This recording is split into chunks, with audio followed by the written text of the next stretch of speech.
Welcome back to our missing episodes mini-series umbrella theme, so to speak. Now, Simon suggested this one.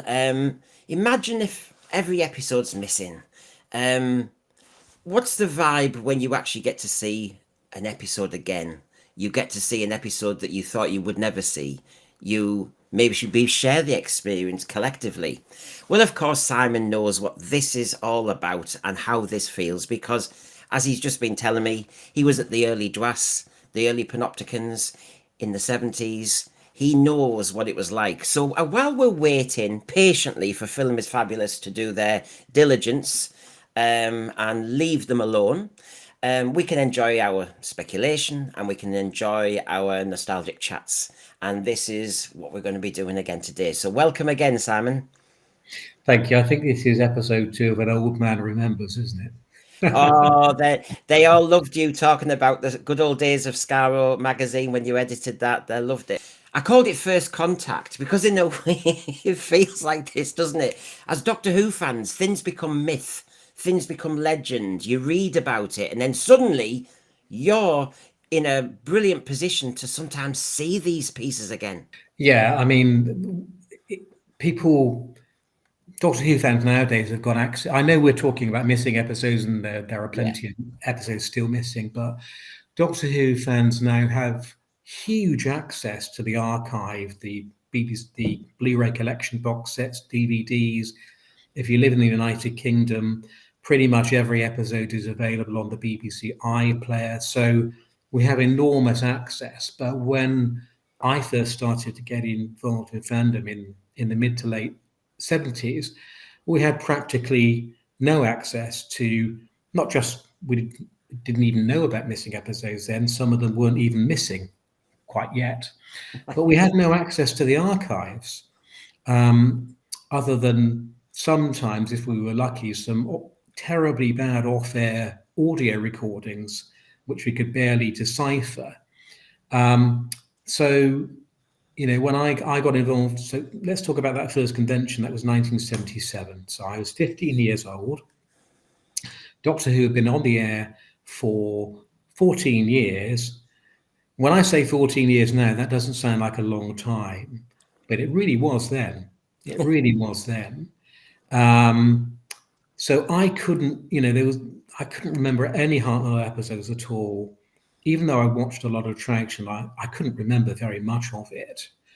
And we had the Target books, but that run of Target books hadn't yet been completed. So we didn't, fans of my age, relatively young at that time, had not much idea what the old episodes were like. You mentioned myths. They were myths. Yeah. My image of William Hartnell's Doctor was formed by watching The Three Doctors. And that's nothing like he was in the series. So you said first contact. Yes, these conventions were my first contact with some of these old episodes, which I didn't think we'd ever see again. Yeah, and I'm grateful for Simon sharing his material. He often shows me some of his old Skaro magazine extracts, and this time it was material from the actual events. So we'll touch on that first one because it's an amazing. I don't know. It's an amazing historical document to see all the, Matt Irving's there again, Graham Williams is there, and just to see the vibe because this was the very first one, wasn't it? The 77 one. It was the very first Doctor Who convention in the world. Yeah. It was held at Broomwood Church Hall in Battersea, which at the time was a very strange country to me. I lived in Bath. It was only the second time I'd been to London. And actually, I travelled there with my friend Julian Chislett and his parents because they thought we needed looking after going to that London. Interestingly, I now live really quite close to Broomwood Church Hall in Battersea. It's a short bus journey away from where I live now, but it was an adventure to go there. And we didn't think there was any chance of ever doing something collective like this as Doctor Who fans.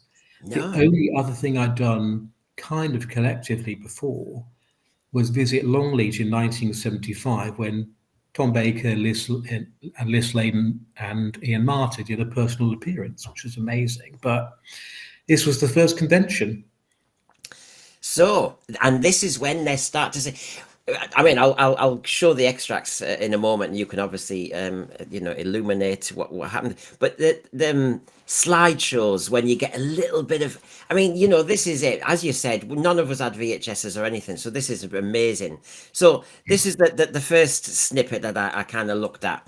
And it does refer to this slideshow accompanied by taped extracts from the broadcast soundtrack of the series.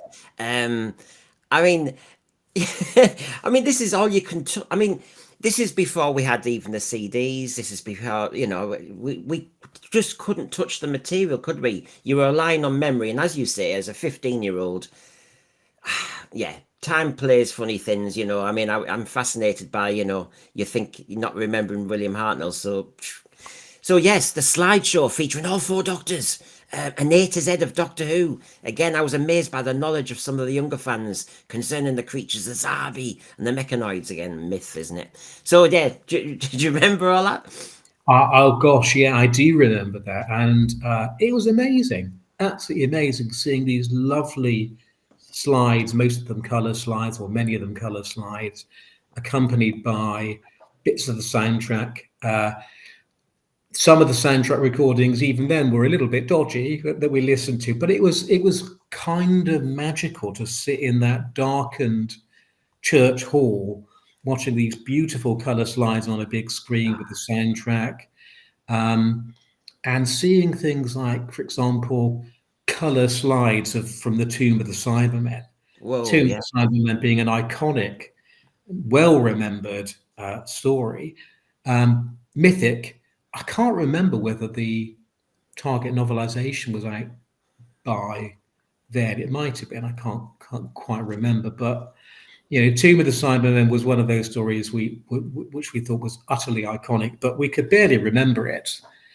But yeah, the experience of sitting there with all those other fans watching these slides in that church hall was a wonderful collective experience.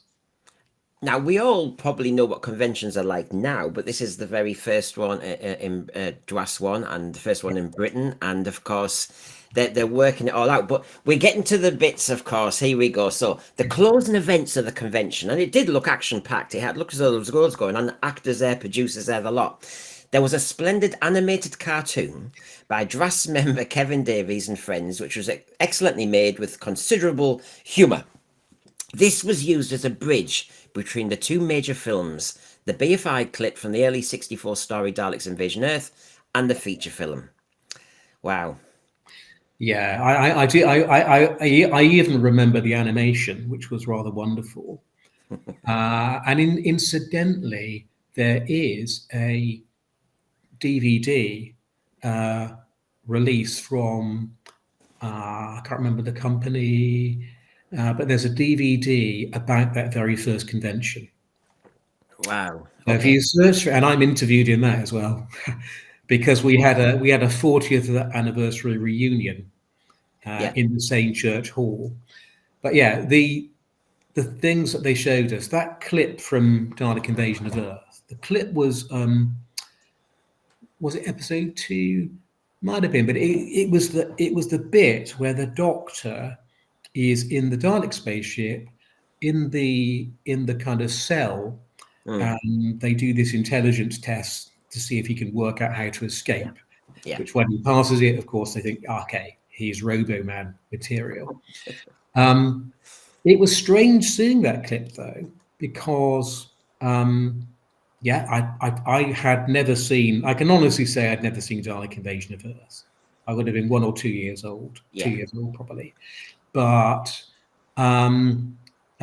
and I had no context for it either. So you're just seeing a 15-minute clip out of an episode. You hadn't seen the other things. But again, we were seeing William Hartnell as I had never seen him before, in his prime, before his difficulties with memory became much more apparent, the so-called Billy Fluffs. So it's great to see him. Also interesting that clip came from the British Film Institute, not from the BBC. The BBC at that stage, even though they recognised DWAS as the official fan club, it had official recognition, but the BBC weren't allowing DWAS to have access to the archives. So DWAS somehow obtained from the British Film Institute the clip they had, because at that stage, the BFI used to try and have representative clips from British television programs as a kind of, a kind of bit of cultural history. Yeah. So yeah, that's where that clip came from. Fantastic watching it. Bit difficult because we couldn't see the whole story. What they showed after was a Wharton 8mm home cinema release of Dalek Invasion of Earth. They showed it in black and white. Yeah. It was obviously somebody's personal copy of the film. So 8mm black and white with sound. What I haven't told you before, Brendan, is that in the middle of that film, there was an announcement made. Would Julie Gislett and Simon Lydiard please report to the back of the hall, because Julie's mum wants to take them home. Oh, And we were a bit upset. But nevertheless, we were good boys. We went to the back of the hall because we had to get a train to go all the way back to Bath. And this is what I mean, you're touching greatness, you're touching Doctor Who, and then bang, there's the hook. Yeah. Yeah. Life. And of course, there's all these lovely touches where basically there's descriptions of what it was like then. And of course, as you're saying, if you're all teenagers, William Hartnell is a bit too early for you. So of course, here people saying, full tribute to the late William Hartnell's original portrayal, showing his humour, eccentricity, sheer brilliance. Yeah. The finer points of this were all lost on the producers of the movie. Here we go, Doctor Who fans, we know how to criticise. But that I'll tell you, Brendan, I don't know how prevalent it is today, but certainly in the 1970s and probably into the 80s and maybe a bit beyond, there was a huge snobbery about those two Peter Cushing movies. I may have fallen victim to that, but now I absolutely adore those two movies. They're different to the television versions, but I adore them. They are just wonderful. And also, this is not part of what we talked about, Brendan, so I'm slightly going astray to our agreed discussion, but I remember seeing the Dalek movies in the cinema at the Saturday Morning Pictures Club, which we used to have. You paid 5 pence. Yes. Yeah. And you could paid 5 pence and spent the morning in the cinema, hoping nobody was going to throw popcorn on you from the balcony above. Yeah. But I do remember the excitement of seeing those two movies in the Saturday Morning Pictures Club in probably the early 1970s. How did that go? Because obviously I remember the collective experience or the collective riot of a Saturday morning with kids from all over Middlesbrough. And it felt like your mums and dads just dumped you there while they went shopping. Yeah. And it was like the Bronx. It was like, what? Your brother were just kind of clutching each other going, well, just watch whatever's on there. And you always saw bits like Richard O'Sullivan as a kid, Dennis Waterman. You saw all the old Children's Foundation. So when they suddenly show you a colour Dalek movie, how did that go down with the kids? It actually went down very well. I think most of the fights stopped. At that stage, and we were, I'm talking about maybe I was kind of 11 or 12 years old. Most, the children were really quite young. Those two films captured us. That was before, for me, any cynicism came in about those movies, about, oh, God, they're not as good as Hartnell. Because obviously I didn't know Hartnell at the time. Yeah. Yes, the kids in the cinema were really excited to see those two films. They went down very, very well. The Daleks are magical, and there's no denying it. So there we go. I mean, you can't beat the cardboard cutouts of the Daleks, can you? I mean, this is it. Televisions are different. It was much more pixelated. They were smaller in the corner, so of course this is all fine. It's just amazing when you see the clarity of the pictures.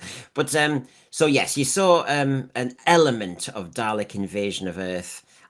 We all know the great iconic pictures. Of that great six-parter.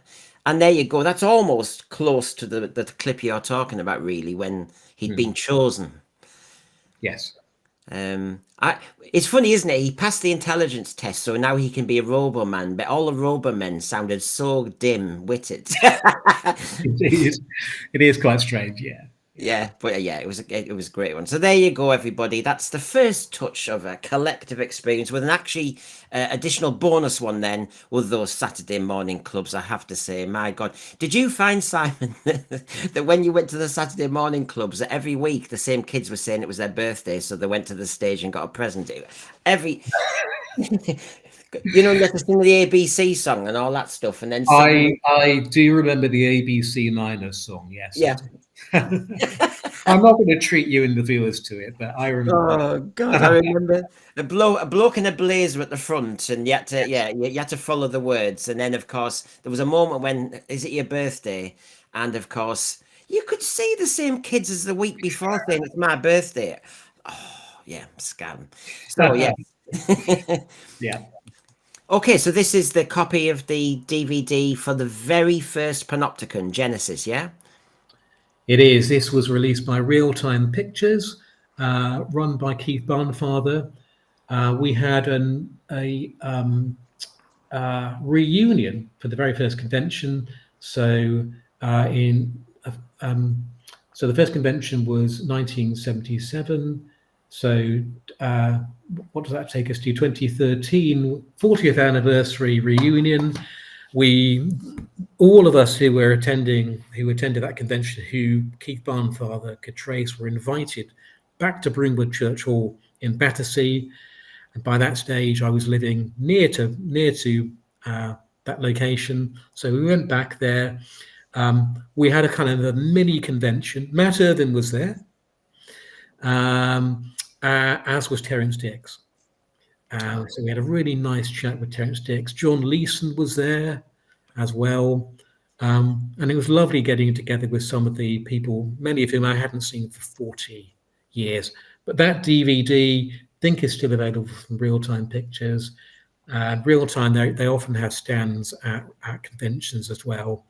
So it's a documentary about that first convention. If you get the opportunity to buy it, please do. I'm in it, but I get no royalties from it. I want to see the moment when they announce he's got to go home. I want to see that bit. So, as we move on, we move now a year. Oh, a year when you were 15 is major stuff, isn't it? So we're Panopticon 78. Yeah. And this time, I mean, Keith Barnfather's name goes all the way back. I didn't know. I'm not in touch with all this, fandom. So, yeah, I didn't know how far back some of these names go, but clearly they do. Another slideshow, Simon.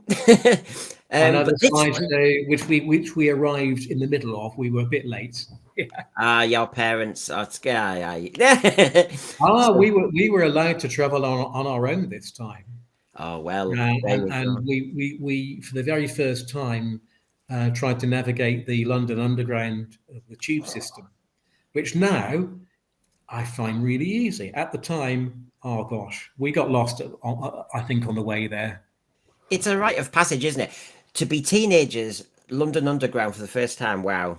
So we've got slideshow here. What I was intrigued by, Simon, was the bit near the bottom where it says highlights included the soundtrack of the cricket commentary when the TARDIS materialized on the Oval, an extract from the longest serial, The Dalek Master Plan, and one of the commentators refers to the records to confirm that.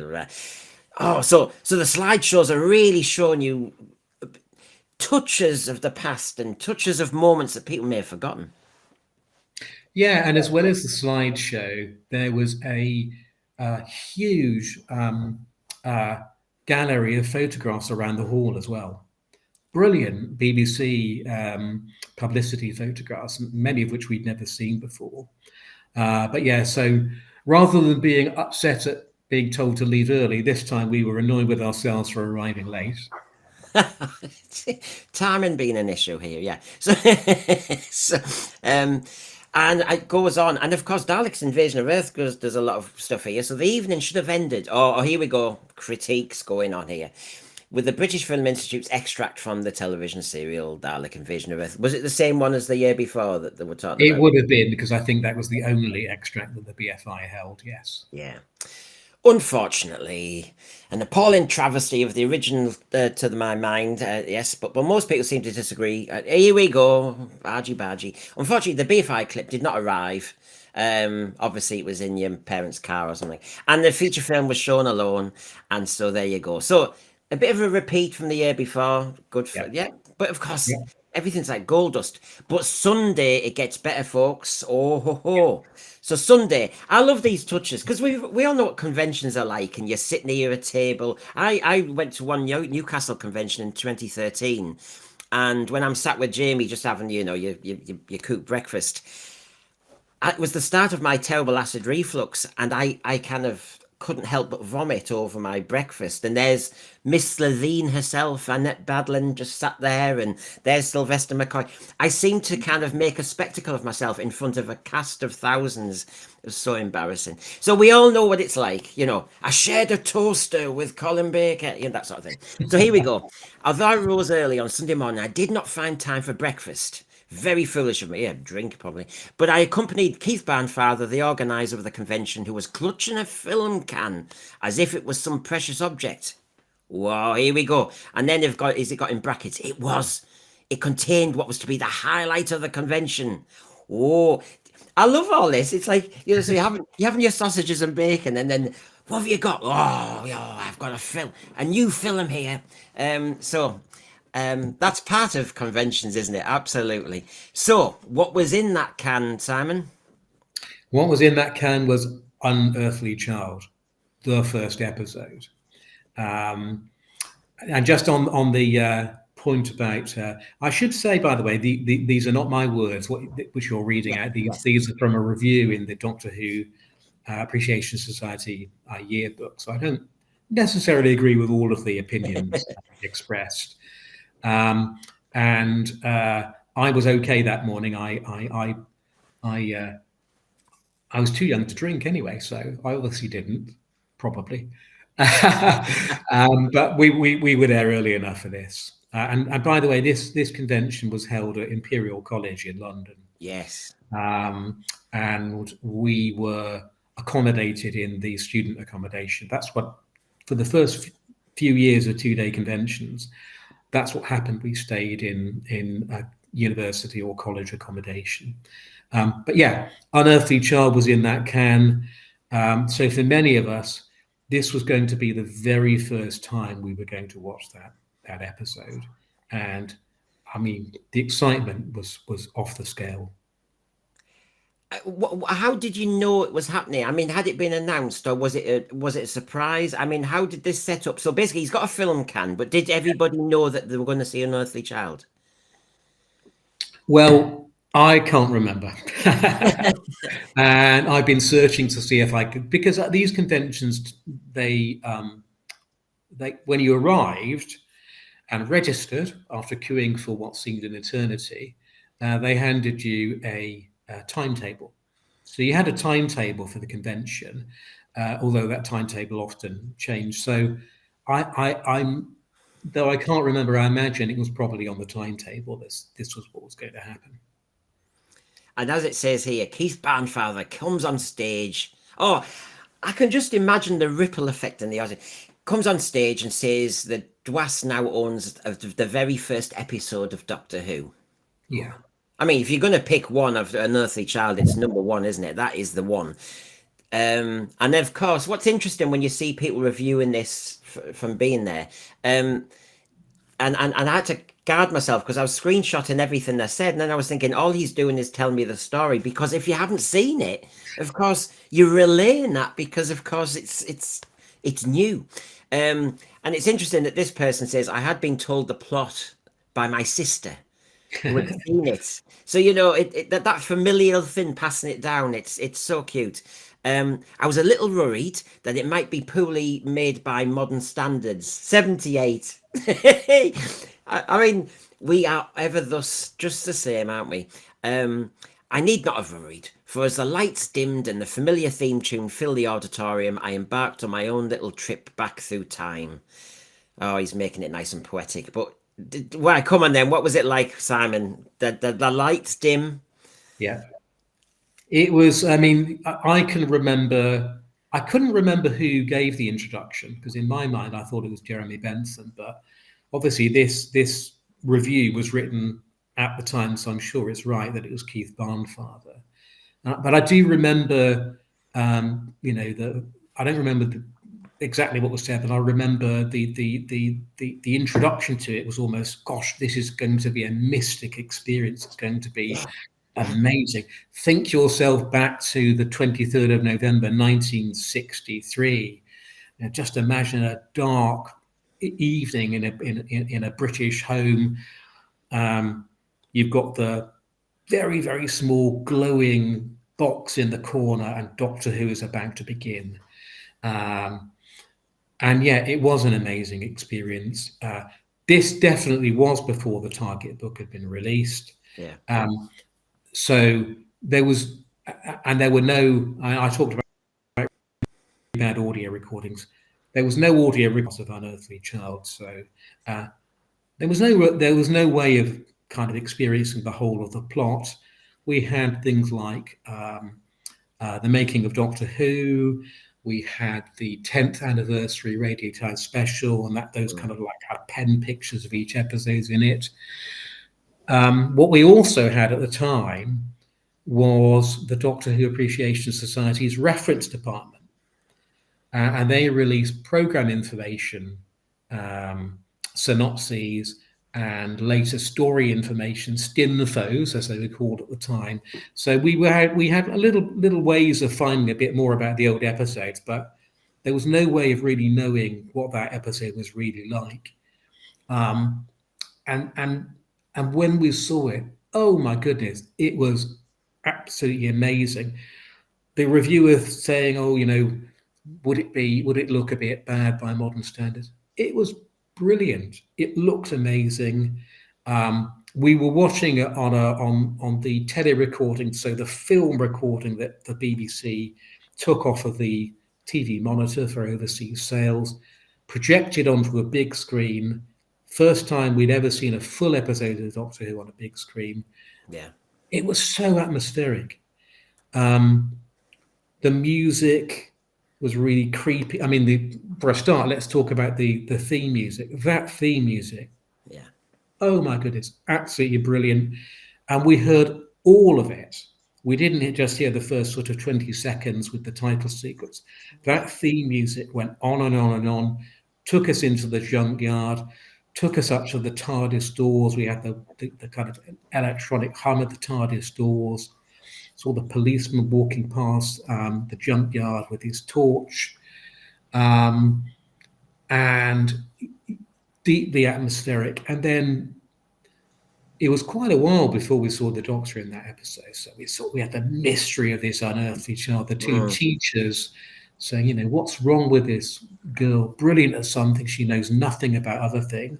Mind you, she was brilliant to predict the introduction of decimal currency, which came 7 or 8 years after that episode. So Yeah. well done, Susan Foreman, for telling us in advance, because we didn't know, I don't think, at the time.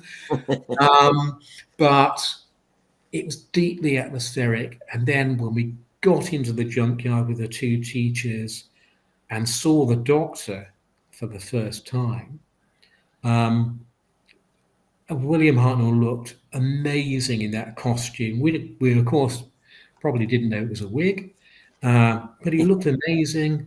He looked really sharp. Lots of people's impressions of William Hartnell are formed by later episodes where he's struggling a bit. And I said up until then, my impression of him was the Three Doctors, First Doctor, which was absolutely nothing like his performance, particularly back in 1963. really sharp, really on it. Brilliant otherworldly performance from him. And then, of course, we go into the TARDIS. Oh, yeah. That set, that first TARDIS console room set, I kind of think it's probably the best. Certainly one of my favorites. It's an amazing set. I'm trying to get you a good shot, actually. Yeah, I mean, it it's hard, isn't it? Because time plays tricks, and you'll have probably seen Unearthly Child many times since. But is there any?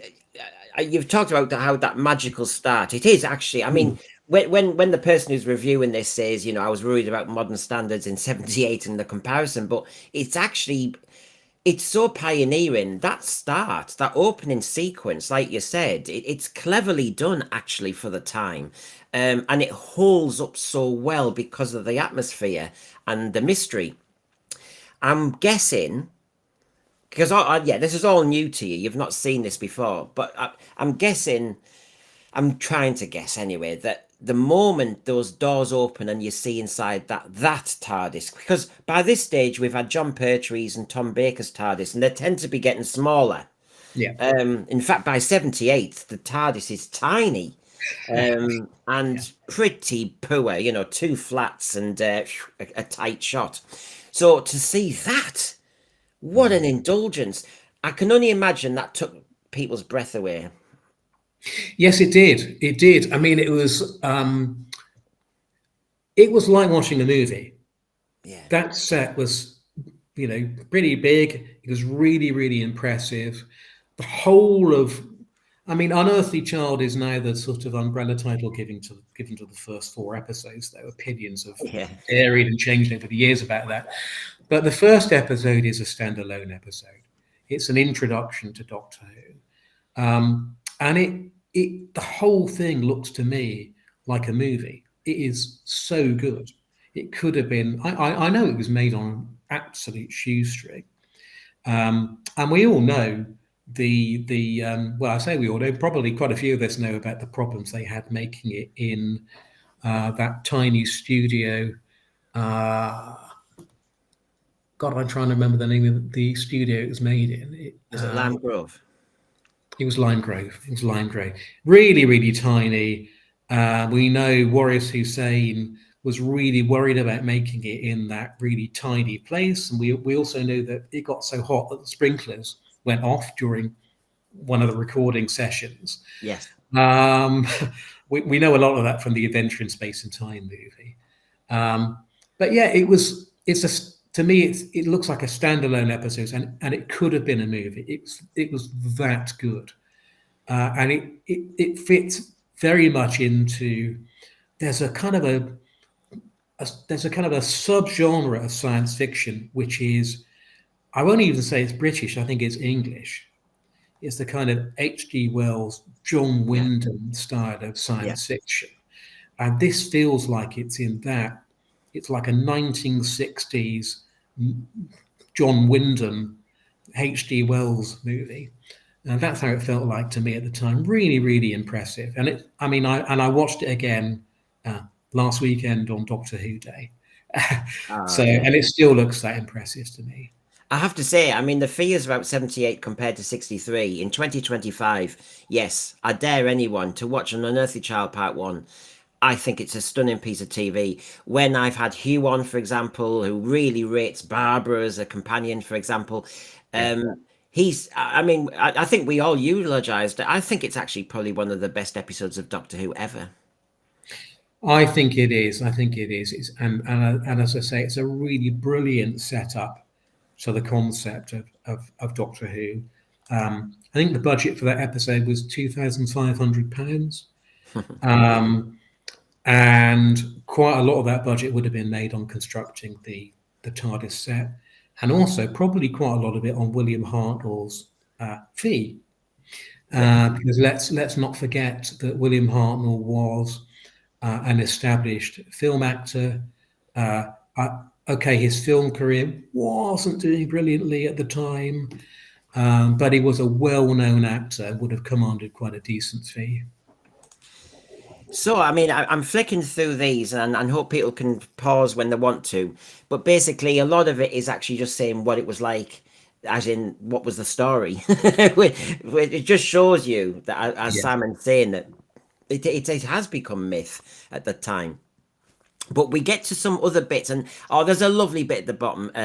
Basically, on this page, for example, the enthusiasm of theirs and subsequent generations is a clear indication of the power of William Hartnell as an actor in creating a deathless role. We are all very grateful. Of course, he'd only just died a couple of years before at this Yeah. point, so it's a kind of it's still a vivid loss for people. But the other thing is, which I didn't know. Oh, go on. Sorry, Brendan. Can I just say, yes, he died 3 years before this Yeah. convention. I don't know if it says it in the thing I shared with you. It probably does. But Heather Hartnell was there. Yes, in the middle. Yeah. Yeah, because she used to do a couple of conventions, didn't she? She was She, at she, Lonley. she I don't remember that, but I remember, I mean, I met her at the convention. I've got her autograph. She was, well, she was lovely. And she was so pleased that William's contribution was still being remembered, and she told us that he would have loved it. He would have loved to have been there. Um, there is sometimes an impression created of William Hartnell, and we know he became unwell during the time he was playing the role. There's sometimes an impression of William Hartnell created that is quite negative in terms of his attitudes and personality. And, some of that is probably true, but he loved that role. He loved being the Doctor. He loved his popularity with children. He did public appearances. So, yes, she said he would have loved to have been at that convention. And how sad that we lost him just actually 2 years before the first convention. How Yeah. wonderful it would have been for him to have seen the fans and known that he was remembered and loved. Yeah, there's some tragedies in life, and this is such a historic role, such a cultural role for television history. It is such a shame that the actor who was part of that pioneering process just missed getting the real kind of respect back. Now, Yeah, what's interesting is, when everybody tells a story, and fair dues, Patrick Troughton really shaped the role regarding how you succeed. hmm, The whole regeneration sequence, and Colin Baker, Peter Davison, they all talk about Patrick Troughton. It's all down to Patrick Troughton, the success of Doctor Who. But I think we're missing something when we rightly say that, which is that William Hartnell, as you've just said, did public appearances. He was an actor who actually put his love and passion into the role. He believed in the role. He wasn't just a jobbing actor doing it for 3 years. He loved it.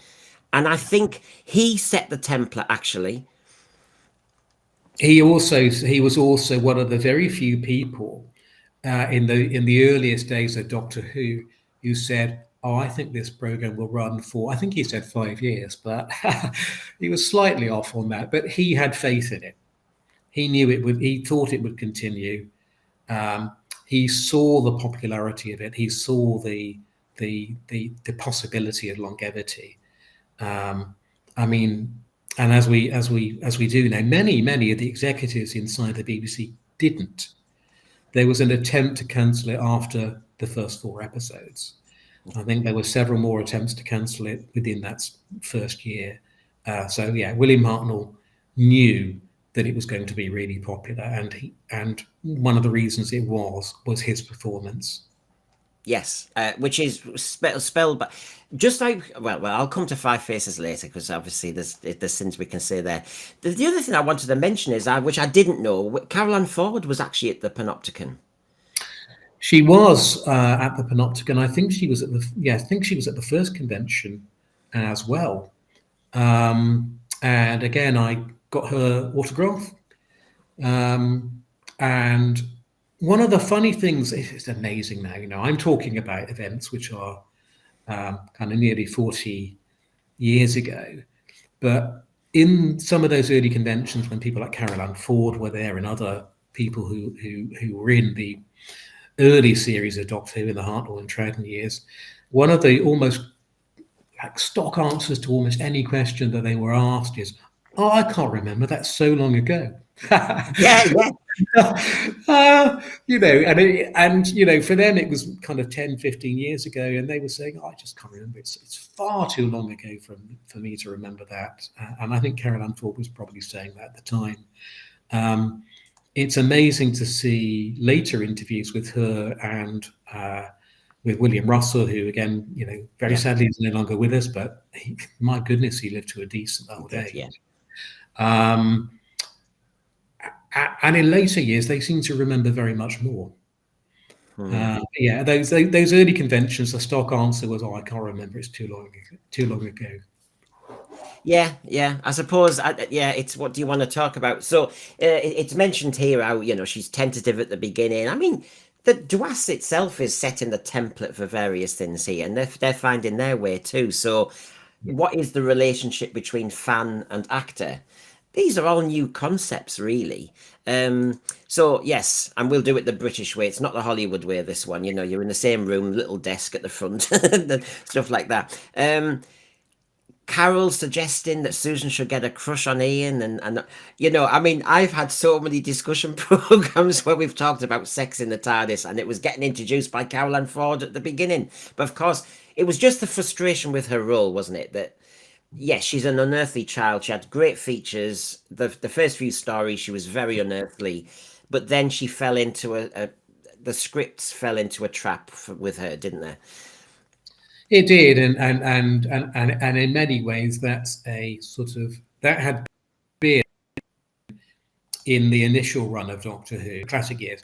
That again was a common trope that the companions were not well written for, and they were often just a cipher for the Doctor, and it was a particular shame to Carole Ann Ford because she was sold the character as being an unearthly child, really odd, really quirky. There was an idea that she might be telepathic, Yes. but all of those qualities kind of just kind of fell away, and she was really she became less well written for as the series went for. A great shame. What I also think is a great shame is that in her two later appearances in Doctor Who, in The Five Doctors, and in the season we've just seen, her character was not explored at all. In The Five Doctors, I just think it was lovely to have her in it, but we didn't explore her character. And in the recent series, we just saw almost nothing of her. Again, lovely to see her, but no serious use was made of her. No, the Five Doctors is an interesting one because it's pretty. Oh, look, Terrance Dicks had a busy job, I know, and things kept changing, but. Yeah, but she's Susan, for God's sake. She's Susan. I mean, you've given Turl. She was in the TARDIS with Turlo at one point. I thought, what is going on here? It such a mishmash. But yes, I take your point, and she had to fall over an imaginary rock again. I mean, she must have got so sick. Oh yeah. Again, I watched that in last weekend, but what I found, Five Doctors, you're right, Terrance Dicks had a very difficult job. Yeah. Robert Holmes was originally slated to write it, and after a little while he said, I can't do it. I just can't do this. Because one of the things that was happening was that the production office kept on saying, "Oh, we've got so-and-so who's going to appear in it. Oh, no, we haven't. They've changed their minds. So-and-so is going to be in it. Oh, no, they've got another job." So the potential cast list and characters kept on chopping and changing. So Terrance Dicks did have a very difficult job. I love Terrance Dicks, and I think his contribution to Doctor Who is outstanding, particularly with the Target novelizations. But one of the things I would say about the Five Doctors, and I'm sorry, Brendan, we're going well off subject again, but one of the things I'd say about the Five Doctors, and to a little extent about the Three Doctors, although that was written by Bob Baker and Dave Martin, is that the representations of older Doctors in those stories, particularly Five Doctors, it's the target novelization version of those Doctors. Yeah, yeah, It's the impression you get of Patrick Troughton's Doctor or John Pertwee's Doctor when you're reading a target novelization. That's how I think Terence Dicks recreated those characters for the Five Doctors. And although, as I say, Three Doctors was written by Bob Baker and Dave Martin, I kind of feel, to misquote a former Prime Minister of the United Kingdom, I feel the hand of Terence Dicks yeah, on the script in Three Doctors as well. yeah. And I see your point. It's an interesting point. So, just to wrap this up, the Unearthly Child is shown part 1 in 1978. These lucky people who were there, and of course, in the wrap up, lunchtime approached, but few people were interested in food. Yeah. You couldn't eat, Simon. They were still excited over the Unearthly Child and the impending afternoon events. I mean, was there a hell of a buzz about what you've just seen? Oh my goodness, absolutely. It was astonishing. So many of us in that hall in that room had never seen Unearthly Child before. And look, me and Julian, we were 15 years old. We could have talked about it for days. It was absolutely brilliant seeing it. And we were blown away by it as well. So yes, it was a our conversation was dominated by it for quite some, including quoting from it as well. So we were quoting lines from it which we'd never heard before. So yeah. And what's made it special? We said at the very beginning that it's not just that we found the episode or we found the story. It's now on DVD. Go and buy it. This was a collective event, and so you have your best mate there, and you are able to therefore forevermore talk about that bit, that. And of course, it's such a formative time as a Doctor Who fan. You know, the period you're talking about at that age is my Castrovalva season 19 type period. And that series is so imprinted on my brain because there's something about being a younger Doctor Who fan or a younger fan like Monty Python is you know every line. Yeah. And magical. So there you go. That was Unearthly Child, only part 1 though, but of course there's more to say about that. So we now move on to Panopticon 3, and they decided to show you the whole lot. Yeah, they did. And now here's the big question I'm going to ask, which is, you saw part 1 a year ago, and you and your mate are talking about it forever. Brilliant. And then you see the next 3 episodes. What happened after that? I mean, we love them. Again, we'd never seen it. It was like really, again, dark and mysterious. And that Line Grove studio we know was tiny, but the cameras had to be really tight on people as well. The lighting in those episodes is brilliant. In fact, the lighting, when Doctor Who's really good, the lighting's really good. When it's overlit, not so much fun. But yeah, we love those episodes. There were, in those episodes, we had several scenes that, as well as the episode being made at Lime Grove, there were several scenes that were shot in Ealing on film. So in particular, there's a fight sequence which was shot in Ealing. And even though that had been put onto videotape at the time for broadcast, by the way, videotape in 1963 was, as television was, 405 lines. Yeah. 405 lines. So there wasn't much definition. So the film went down to 405 lines. The way it was preserved by the BBC was then filmed off a television monitor onto film, so a further degradation. But even so, those film sequences still look really good. And what was also really impressive about that story was the sense of danger. Something which, as you go through watching Doctor Who for several years, you kind of know always, you end up always knowing, oh, the Doctor's going to be okay. You eventually find out the Doctor could even regenerate. So even if the Doctor appears to die, it's not the end.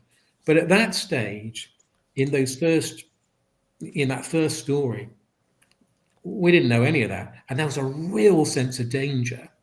And also, again, talking about William Hartnell's performance, the Doctor was not your friend. The Doctor was not that reassuring figure who kind of reached out to the children watching, saying, don't worry, it's going to be okay, have a jelly baby.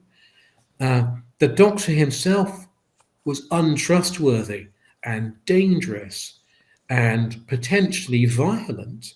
There's a scene where he's going to brain someone with a rock, I think. So the Doctor was at that stage still not really the reassuring figure he was subsequently going to become. And also, let's remember that although William Hartnell may probably have been the highest paid actor in it, he was the titular star. It was Doctor Who. And at that stage, I mean, I always call him the Doctor, but at that stage, almost everyone called him Doctor Who, and it was for many, many years, indeed decades. That was what the end title said. The cast says Doctor Who, William Hartnell. But William Russell was kind of the leading man. He may not have quite been Carole Ann Ford's love interest, though there may be a little bit more of Barbara Wright's love interest, perhaps. But he was the star. He was the kind of matinee idol. He'd been Sir Lancelot on television. He was the leading man. He was the person who was going to do the action if there was action to be done. Really strange to think about William Hartnell, though, because I think he was 55 when he played that role. Obviously, the wig, the way he's dressed, he's made up to look older, but he was not. Nowadays, we wouldn't think of 55 as an old man. At least I hope not, because I'm a lot older than that. But he was not that old, but the character was treated as old, and not the reassuring character he was to become. Having now seen this, I do personally think that we've diminished this fantastically complex character. Like you say, he's now reassuring, pair of hands, and there's a joke with a jelly baby. They're all great touches over time, and maybe they were necessary over time. But I think he's evolved the wrong way, personally speaking. What an interesting, enigmatic, complicated character. I don't think we can say that too much these days, and I think that's a shame. Now, at the time when you saw the remaining 3 episodes as well, we fan nerds all go on about that moment where it looked as though he was going to brain a caveman to get away. At the time, did it shock you, or was it just part of the adventure? I mean, because we do talk about that now. We're going, well, he's never been violent. He's a pacifist. He's a this, and there's a big debate. But of course, he picked up the rock. It was Ian who stopped him. Yeah, it was. It was shocking. Yes, it was shocking because I hadn't seen that first Doctor. My impression of the first Doctor, I've talked about 3 Doctors, but my impression of the first Doctor was 3 Doctors and the 2 Cushing movies. So that was my first Doctor. So seeing Hartnell's Doctor at the time as potentially violent and having quite a different sense of morality to, for instance, Ian. It was pretty shocking. Again, I suspect that would have been the subject of discussion after we'd seen the episodes. I can only guess. Now you jumped us around to actually Birmingham. All 7 episodes of the Daleks shown. Were you at that one? I was at that one. Yes, I think that was. It was 1982 in the Grand Hotel, Birmingham. And this time, so I should say, Unearthly Child, the first episode when we watched it in 78, and then when we watched all 4 episodes in 79, they were all on film projected onto a big screen. In 1982, hopefully my memory serves, they were shown on video, and they were shown on televisions. So we had a couple of televisions at the front of the hall. So we some of us had to strain a little bit to see, and it wasn't in an auditorium, so there weren't sort of ranked seats, so you got a good view of the screen. So it wasn't as good visually watching the Daleks, but again, amazing. We'd never seen it. We didn't think we would see it. So a fantastic experience. Watching the very first Dalek adventure. I should say at this stage as well that I'm not sure if we quite knew. Yeah, we did. By 1982, we knew that the BBC had been junking episodes. What some people may not know is that the BBC junked the Daleks. It was in a skip in 1978. I think it was in a skip. It was ready to be destroyed. Ian Levine saw it in that skip and said, "I'm not having that," and rescued it.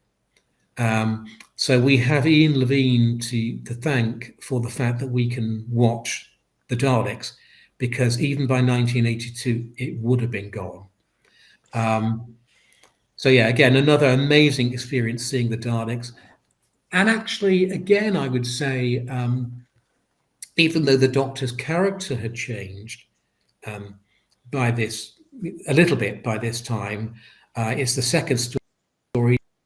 He didn't maybe seem quite as dangerous. Couple of things. He did. We know that he kind of pulled the fluid link out as an excuse that he could stay and explore this planet. So he was still quite a mercurial figure, still quite mercurial, but starting to change. I think we were beginning to see a bit more of the grandfatherly side of the first Doctor here, but yeah, still probably not entirely trustworthy.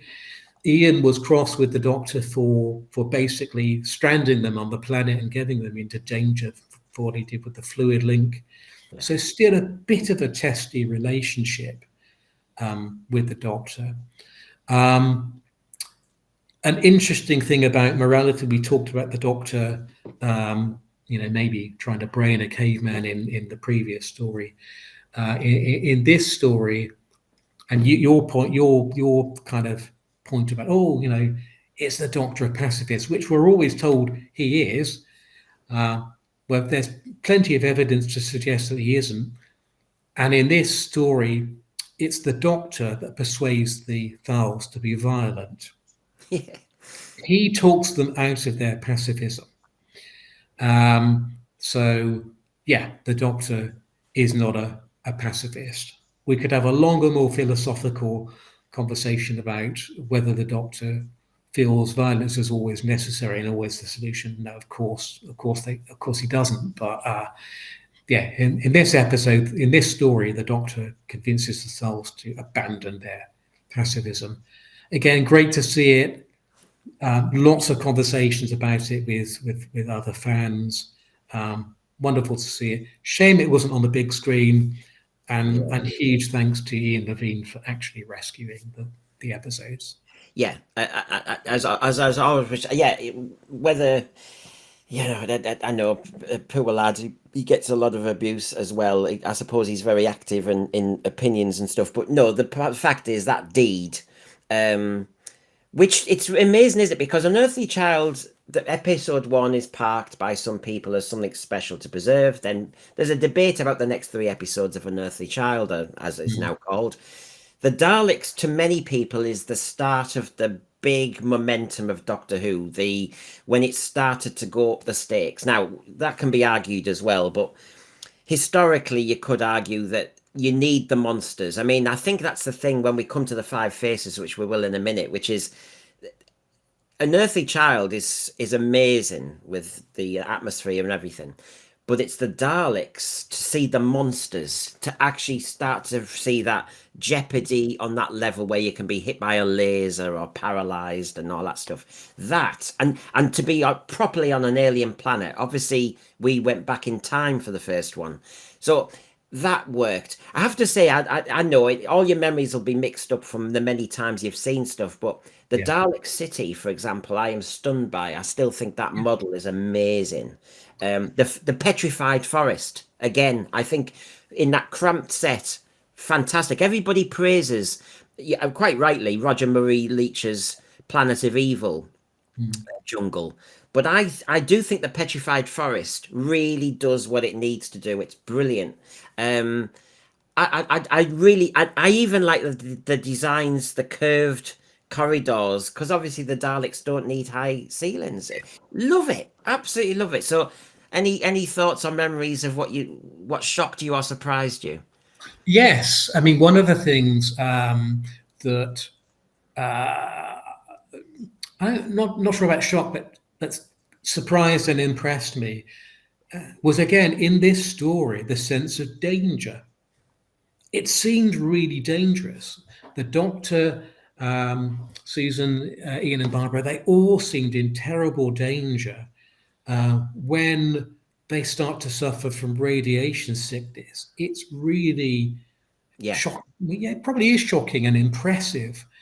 And the terror of Susan having to go back into that petrified forest. Um, Something else which I find really, really impressive. The very last episode, they go back into the TARDIS and they look drained. They look as if they've been through that experience. Again, something we get used to later on is that the story finishes and everybody's okay, but they look wrecked at the end of the Daleks. They look like they've been through the experience that they have been through. That was impressive, I think. now, I'm envious as hell, Simon, regarding your experiences at these early conventions, these formative moments for a fan. But one I can share with you is the Five Faces of Doctor Who in November 1981. Because if you're trying to relate to us the excitement and that collective experience of those, times you saw the Daleks and the Unearthly Child and Dalek Invasion, oh my God, this was I can feel the heart now. I know the excitement, and it was winter, and so yes, that moment when we saw it advertised, and of course, I think we both obviously have talked about being at Lonleat, the big convention, Yeah. um, and of course, as they were advertising Lonleat, you've got that kind of vibe of the Five Faces going a bit earlier. They did a similar trailer, didn't they? I remember it was after Nationwide and stuff like that. So of course I remember that's why I do the comparison that you got the Five Faces of Doctor Who being advertised after Nationwide and various shows, and you thought, oh wow. And the same with Lonely. So here we go, the Five Faces of Doctor Who. Clever idea by John Nathan Turner, actually, very clever idea. Um, my one disappointment was why we had to watch Legopolis again. I know there was talk that Mask of Mandragora might have been the choice, although I wouldn't have thanked him for that either. But Terror of the Zygons and other stuff. How weird, man. But yeah, look, I understand his logic, and overall, what a brilliant idea. Mm. But the Legopolis thing, as I know for continuity, but we'd just seen it. Yeah, but one of the I think one of the reasons why he did it, and yeah, it was a brilliant idea. But I think one of the reasons he did it was that Tom Baker had been in the role for 7 years, right? So Yeah. he was very, very established as the Doctor. Younger viewers watching Doctor Who would have only known Tom Baker as the Doctor. So I think part of the logic behind the Five Faces season was to explain to younger viewers there are more people who played the Doctor. It wasn't just Tom Baker. There are other Doctors as well, and I wonder, though I don't know, whether there was a little bit of concern that Tom was so established and so popular that we had this 29-year-old coming in as the Doctor. Yeah. Was he going to be able to hack it? Was the audience going to be able to accept him? So I think that was part of the logic of it. And by the way, I think the audience did take to Peter Davison. I did. I really enjoyed his performance. Yeah, but yeah, I think that was part of the thinking. I went through my usual experience. Well, I say my usual experience from tapping back in when Tom Baker took over, and I was a little kid, and I was shocked. I wanted John Pertwee back, but that lasted for part of the part one of Robot. That was it, and then suddenly you thought, "Wow, he's mesmerizing." So the same process, except I was now in my awkward teens, where you get a bit kind of lippy, and of course, so Peter Davison, I was a bit more judgmental of. Of course, now I think he's fantastic. Season 19 still special to me, but there's all the dates and the times, everybody. And I don't know if it caused chaos in your house, Simon, but it did in ours, because Brendan suddenly said to everybody that he would go upstairs and have his tea upstairs if necessary, because this is tea time. And I'm saying, but I have to be upstairs to do the audio recording, and I can't miss this. And of course, we still didn't have a video, so this is my only chance of preserving this for me. And so I was allowed special dispensation to go upstairs when everybody else is having their tea downstairs. Yeah. It was so awkward. It was an awkward time for families. So basically, that was the first element of the Noble family being dysfunctional suddenly. I'm allowed upstairs. My brother's clocking this, going, "Oh, you're allowed, are you? All right. What's so special about him?" But it's Doctor Who, you see, Stephen. Yeah, what about it? I remember all the arguments about this. The timing is the only thing I've got a bit of an issue with. I'll be honest with you, Simon. I think some of your international viewers may be thinking, why is he having a cup of tea at 5:40 in the afternoon? And for most of us, for those of us in not posh household, we had our tea at that time, and that was actually our evening meal. Yeah. Not a cup of tea. Yeah. Well, you imagine. I mean, now I know, having been a teacher, that loads of parents say their kids go upstairs with the plate, and the world has changed. But here, I'm sorry, in 1981, you try and tell your mum and dad that you will either miss the meal or delay the meal because of a TV program. I mean, I can't, and I really can't remember whether it did interfere with RT, but you said that you kind of went upstairs to audio record the episodes. By 1981, some households in the UK had video recorders. I think domestic video record. All right, there were some in the 1960s, but they probably cost the equivalent of several £1,000s. By 1977, VHS recorders were introduced in the United Kingdom, and you could buy one initially for about £800 or £900. They came down to about £600 by about 81, and I got one. So I was already at work. Started work in 1978. People might think that's child labour because I was 16, but I started full-time work at 16. I'd started part-time work, by the way, at 13. That really is child labour. But yeah, by 1981, I was working, and I bought myself a video recorder. I bought it on what we called hired purchase, where you had to pay off an amount of money every month, and you paid interest on it. And it was a lot of money for me to pay out. But I got my video recorder in time to record the Five Faces. In fact, I got it in time to record season 18. And I still have my original off-air video recordings of season 18. But yeah, I had a video recorder to watch the Five Faces. So that was a big change, to be able to actually record onto videotape and watch back these old episodes. Huge change. And I probably played those tapes to death. Oh, yes. there was always the risk that you were going to, bit like with audio tapes, that you would actually snap the blooming thing, because it is just a tape after all. Did you ever worry? I remember there was something in the back of my head that you're not really supposed to be recording TV programs. It's against copyright. I remember. It's against it was, it's not now, it was against the Copyright Act of 1956. You can't tell that I've ever had a look at the law, can you? But yeah, technically it was against the Copyright Act of 1956. There was a bit of a debate about whether time shifting, i.e. just recording it to watch later and then wiping over, was legal or not. But definitely recording off air and keeping programs was illegal. Yeah. So I admit it now. I broke the law. And we all thought, oh, well, this video. I remember video recording and going, I thought this was illegal, and it was, but everybody was doing it. We had our Ferguson Video Star, you know. I had the same one, Ferguson Video Star. When you had the very long, there was the cable, wasn't there? With the remote control wasn't really remote; it was just a cable. It was. It was that I bought that. That cost me £640 in curries. And they were enormous. They were enormous, yes. And the other thing is, as you get a bit older, if you stayed up and, I sometimes then videoed the football or something else, your mum and dad are in bed upstairs, and then you're putting a video into the Ferguson Video Star. Well, the sound, bang, and then the fast forwarding or rewinding was so noisy. You couldn't do anything quietly or sneakily. No way.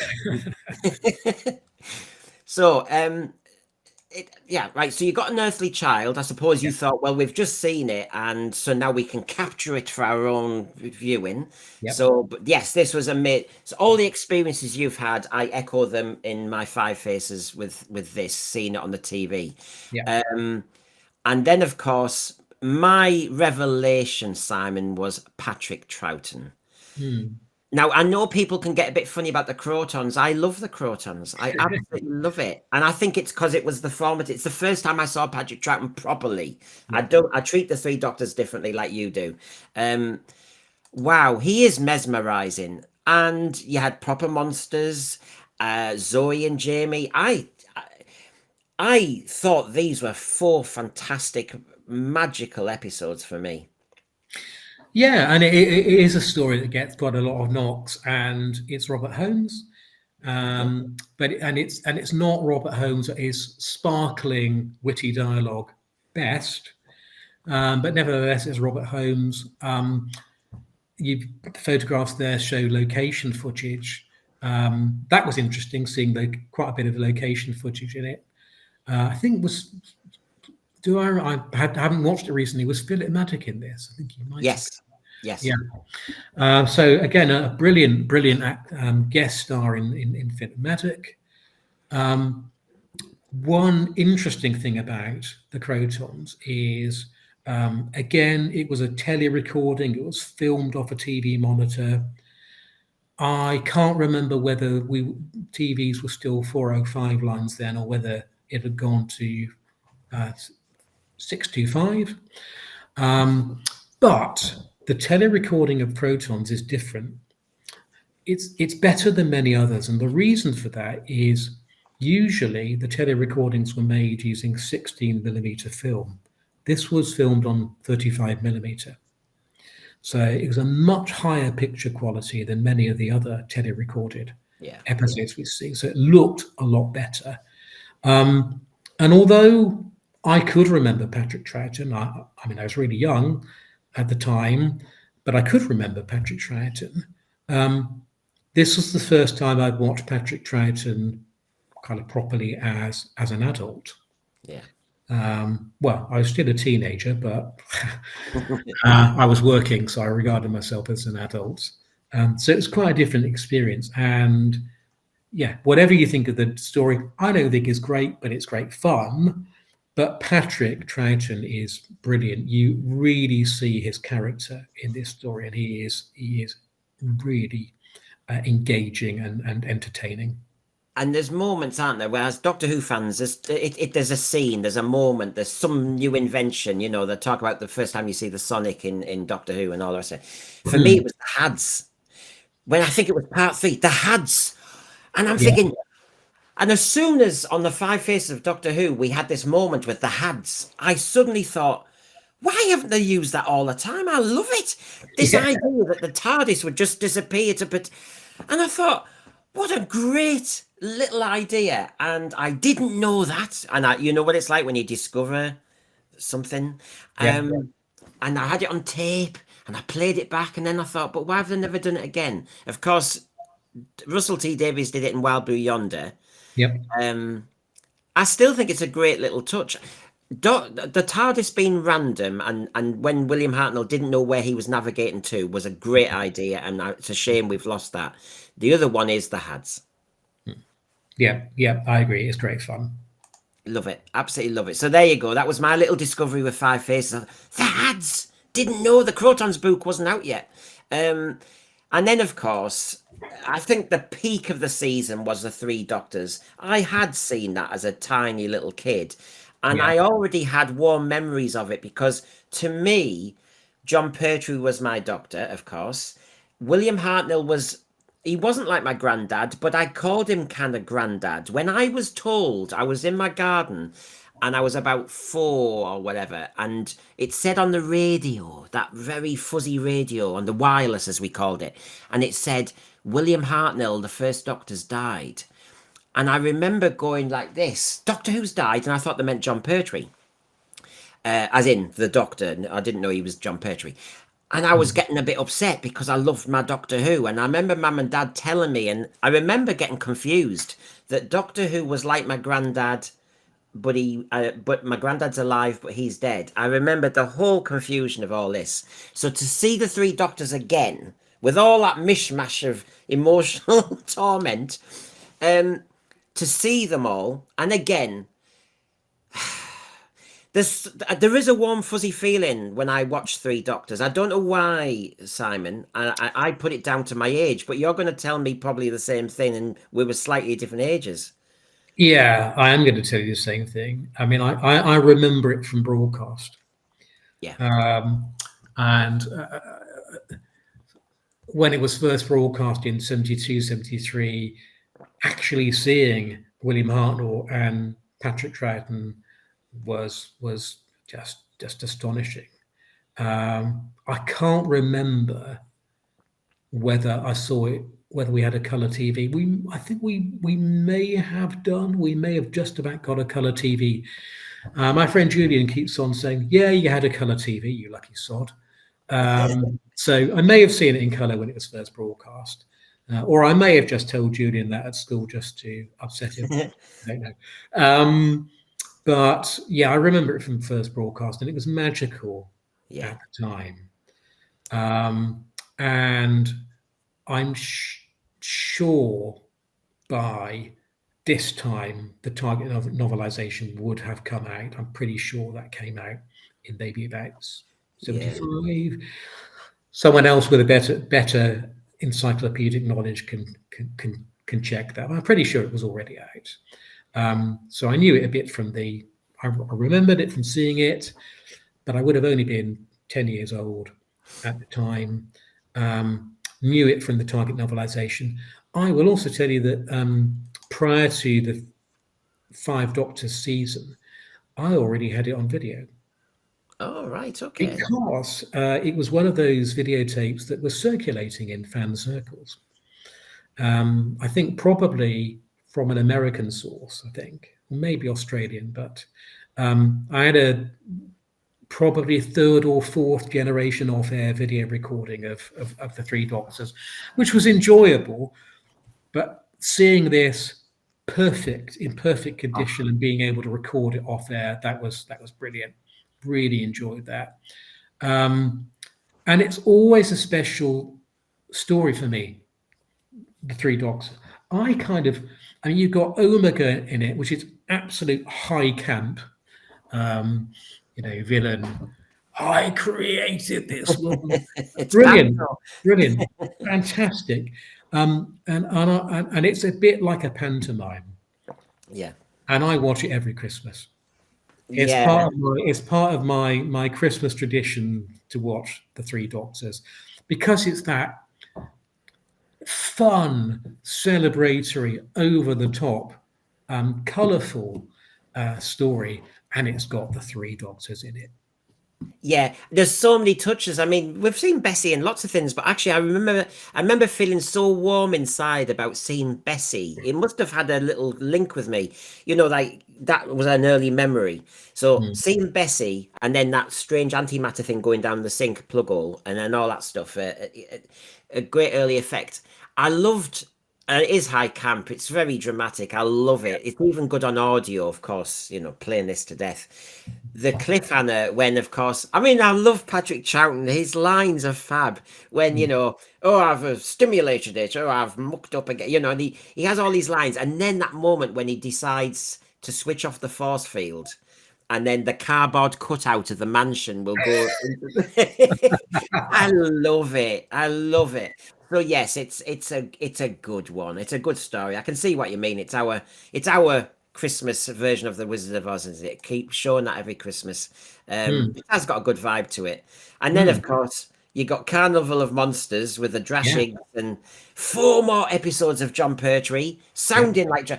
When I say sounding like John Pertwee, I just love his voice. I think it's because he was my first Doctor, and there's just something about hearing him, um, in that miniscope and Mm. talking, and just lovely. And I don't know if it is Simon, my first Doctor, my first companion, and watching these two for 4 episodes was just bliss.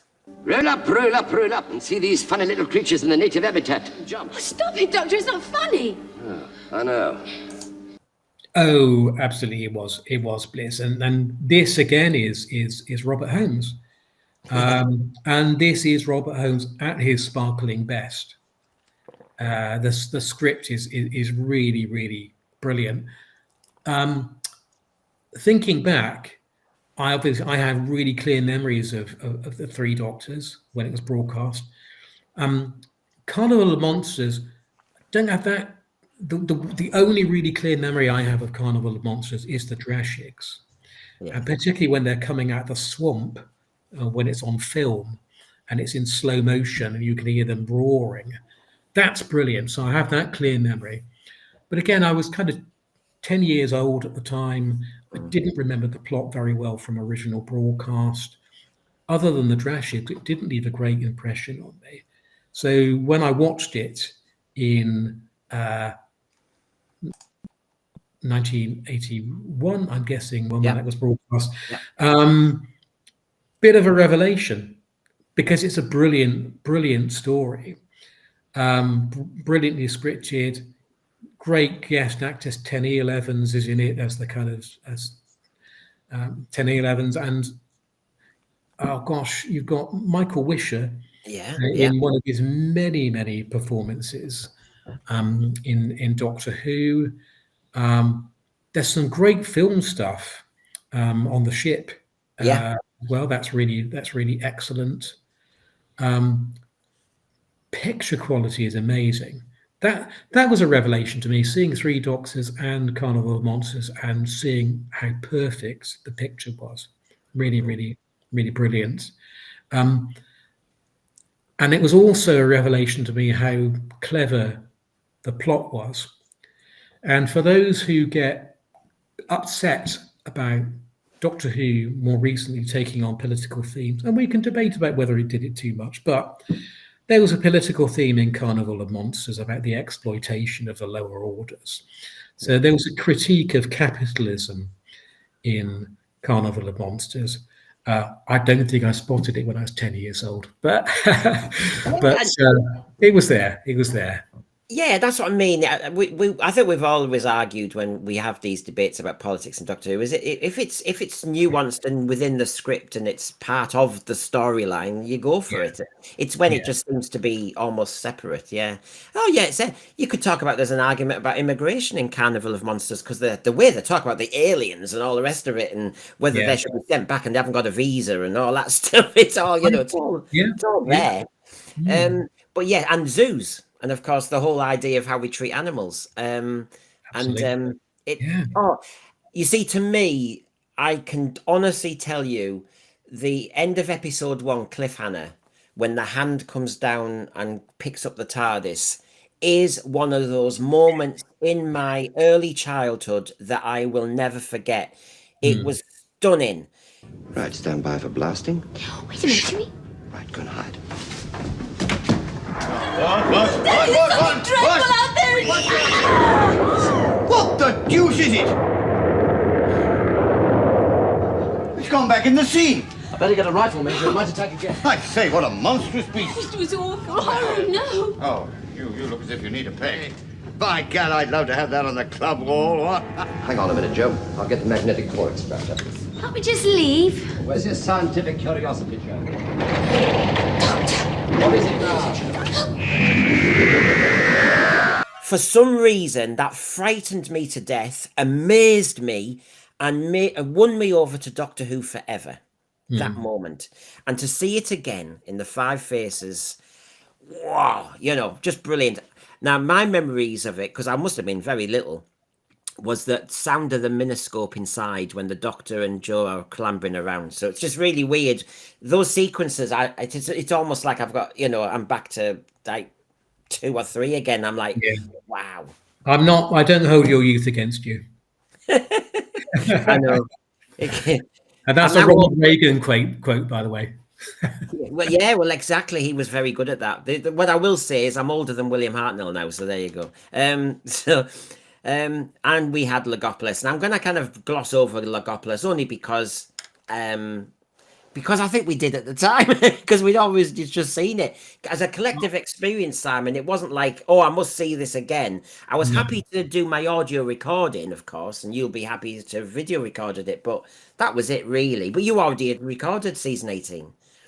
Yeah, well, another thing I would say, we won't say too much about Logopolis. I think, but I will say, I think it's a really poor exit for, in my opinion, the best Doctor. I mean, I'm sorry about it, because it was written by Christopher Bidmead. I like Christopher Bidmead. I think he was a brilliant script editor, but it was a poor story to see off Tom Baker's Doctor, and falling off that tower. It didn't feel dramatic. I also thought the shot of the companions doing the, oh, there he is. It didn't work for me at all. I'm sorry about it. Tom is my favorite Doctor. I think he was brilliant. And to see him go out in not a very good story, and annoyingly, not a very good story in my opinion, a very, very good season as well. Had some brilliant stories in it. That's a shame. Yeah, I bet you on paper, Christopher H. Bidmead thought this is like Sherlock's Reichenbach Falls, falling from great. But yeah, in execution maybe as well. And to have the last Doctor Who story for Tom Baker all about maths. Yeah, I was there. I was befuddled. What's going on? A charged vacuum emboyment? What the hell? Good for Christopher H. Bidmead getting sci-fi concepts in. I applaud him. We miss them now. But I remember going, I don't understand really what's going on and why the Master's doing, people of the world, universe, please attend carefully. What's he telling them apart from he's a baddie? So yes, that was that. So just to wrap up now, obviously, you have a few other little nuggets to tell us about first contact with unseen episodes, and one was the rescue, and I think you go back to 81. I think it is. The rescue was. There was one couple of times when Dwas didn't hold an annual 2-day convention, and they held 1-day events, and I think this was 1981. Think it was, and it was called an interface, and they showed the 2 episodes of the rescue. Now, in my opinion, being kind of more critical now, I don't think the rescue is a very good story. I don't think it's great, but at the time what this was shown on film. So it's shown on film on the big screen. You're sat in a darkened room with all your friends from Doctor Who fandom. It seemed really engaging, really mysterious. Again, it's a very dark couple of episodes. Kerquillian, now looking at it, yeah, maybe a bit dodgy, but at the time, yeah, I think it was really enjoyable. And again, we're seeing the first Doctor, and we hadn't seen much of the first Doctor at the time. So maybe not as big a revelation as Unearthly Child, but still, yeah, quite something to experience in the room. Yeah. So I know what you mean. We almost get spoiled, don't we? Once you start to get video, the examples, you can rank order them suddenly. Whereas before, the first ever episode that you saw, it changes things. And then, of course, you just said to wrap up that Panopticon 1982, it was the Daleks then as well, wasn't it? So you started to get a better treat of all this lot. So what is the memory you will take to your grave? The actual best moment for you as a Doctor Who fan regarding seeing material? What was your best moment? Definitely Unearthly Child, the very first episode. Definitely. Because we thought we'd never see it. The idea of seeing old episodes just was unheard of. We thought it could never happen. So, yeah, seeing that very first episode, collectively with other fans, the excitement of seeing it, the brilliance of the episodes when we watched it, and then talking about it for hours afterwards. That's my best memory. And I envy you. But thanks for sharing it, Simon. And so we can actually kind of collectively share what you collectively shared and talk to your best mate about. But thank you for going down memory lane again. This is what holds us all together as Doctor Who fans. So thank you, Simon, for that. No problem at all.